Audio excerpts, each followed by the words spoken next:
Queridos e queridas, uma boa noite. Mais uma vez estamos aqui para proclamar, propagar a palavra de Deus. Para isso eu tenho orado, como tenho repetido aqui diversas vezes, consagrado todas as minhas redes sociais ao Senhor, para que através delas eu possa levar a palavra, inclusive e principalmente o WhatsApp, tá?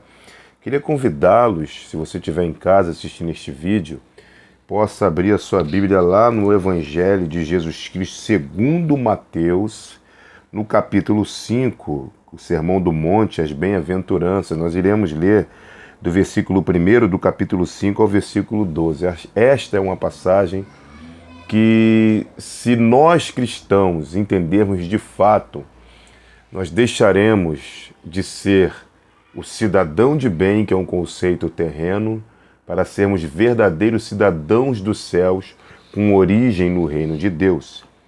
Então leia comigo aí, a partir do versículo 1, tá? Vendo Jesus a multidão, subiu ao monte e, como se assentasse, aproximaram-se os seus discípulos.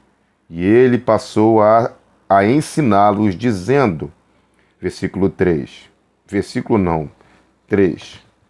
Bem-aventurados humildes de espírito, porque deles é o reino dos céus.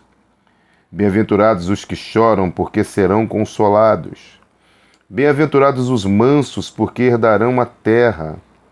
Bem-aventurados os que têm fome e sede de justiça, porque serão fartos. Bem-aventurados os misericordiosos, porque alcançarão misericórdia. 8. Bem-aventurados os limpos de coração, porque verão a Deus. Aleluia. Bem-aventurados os pacificadores, porque serão chamados filhos de Deus. Bem-aventurados os perseguidos por causa da justiça, porque deles é o reino dos céus. Bem-aventurados sois quando, por minha causa, vos injuriarem e vos perseguirem, e mentindo, disserem todo mal contra vós. Regozijai-vos e exultai, porque é grande o vosso galardão nos céus, pois assim perseguiram aos profetas que viveram antes de vós. Queridos, se entendermos isso aqui de fato, a nossa vida dá um grande salto na comunhão com Deus. Eu confundi aqui falando versículo, confundi um pouco a minha mente com o direito, então acabei me atrapalhando um pouquinho. Mas as bem-aventuranças, né? A trilha da verdadeira, na verdade é uma trilha da verdadeira felicidade. Mateus, o Evangelho de 5 a 12 é um grande ensinamento. Jesus fala sobre a verdadeira felicidade no prólogo do Sermão do Monte, na seção conhecida como Bem-aventuranças. A felicidade, ela não é um lugar aonde se vai, mas a maneira como se caminha.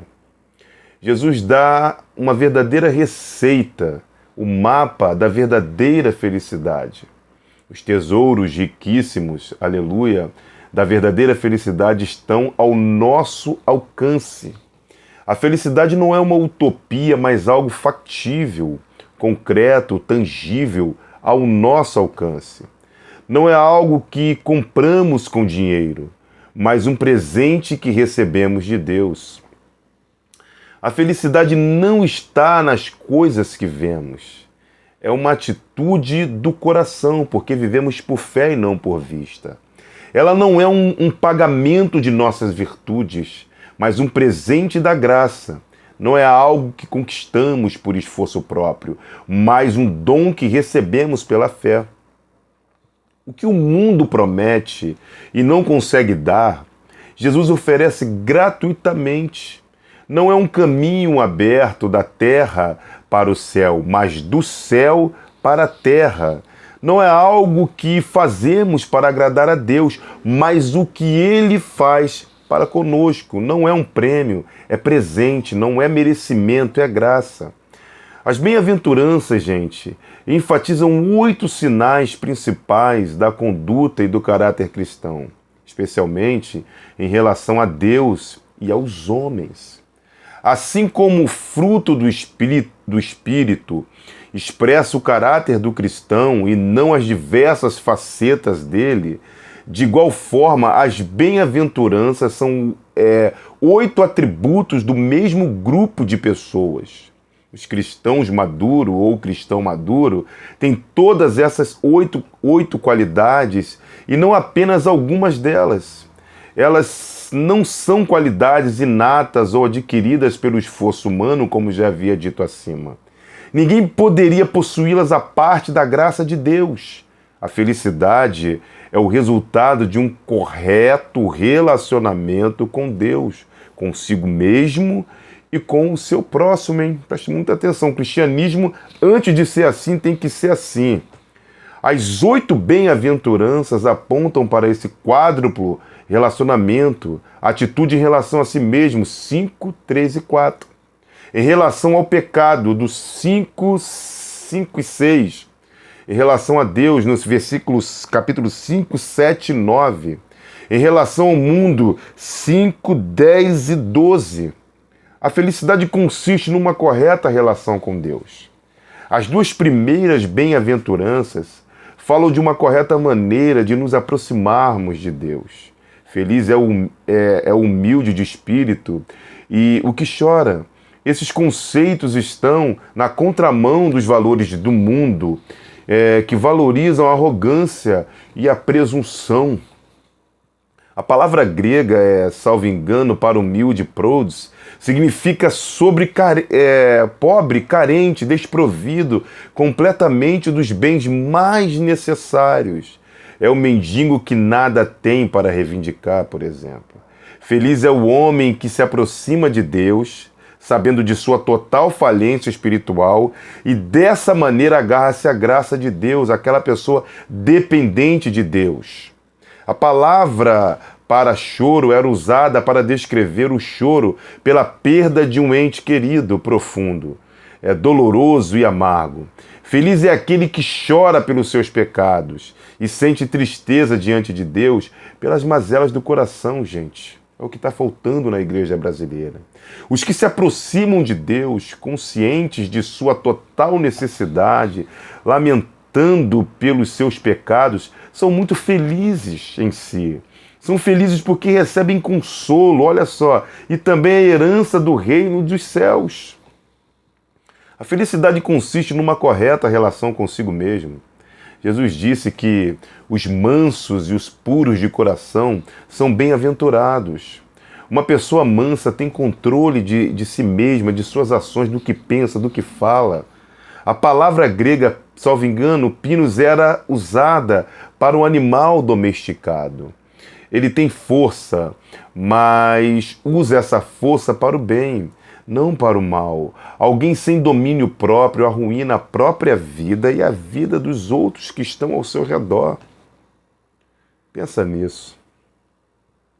Uma pessoa feliz igualmente tem da fonte de sua própria alma, vela pela pureza do seu coração, cuida do seu coração. A felicidade consiste numa correta relação com o próximo. Olha só, com o próximo. Jesus aborda as 3 últimas bem-aventuranças falando da relação com o próximo. Por isso eu disse que o cristianismo, antes de ser com Deus, ele é aqui com o seu próximo.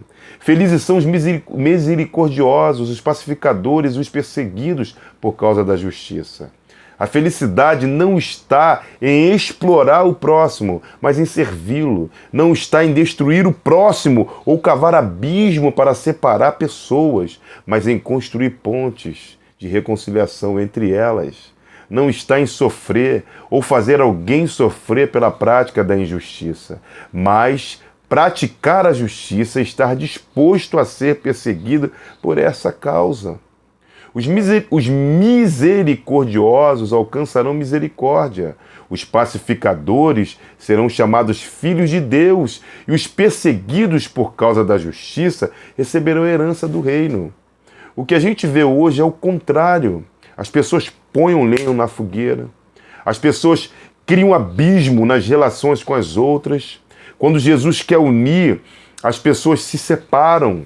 Têm prazer de falar mal dos outros, em atacar a conduta alheia, falam pelos cotovelos.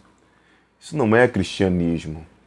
Nós precisamos alcançar o propósito de Deus por intermédio de Cristo Jesus em nossas vidas, sempre nos arrependendo de nossas más ações com os nossos semelhantes, para que assim as nossas orações possam estar diante de Deus e Deus possa nos ouvir e fazer aquilo a qual o pedimos. Pensa nisso. Raciocina em cima destas palavras, porque não é minha a palavra é de Deus, é do próprio Cristo falando conosco aqui no Evangelho de Mateus. Que Deus abençoe a sua vida, que Deus abençoe e consagre a sua família e o seu lar. Estaremos aqui, se assim Deus permitir, sempre trazendo, levando a palavra aos corações, crendo no arrependimento, no nosso arrependimento, porque a palavra não é só para você que está me ouvindo, principalmente para mim também, que sou um pecador tão necessitado quanto você que me ouve. Que Deus abençoe sua vida, que Deus abençoe sua história, e que esta palavra tenha fluxo e possa entrar no mais íntimo e profundo do teu coração, e você e eu possamos verdadeiramente nos converter ao Senhor. Uma boa noite, uma boa madrugada e até o próximo vídeo, pela graça de Deus, em nome de Jesus.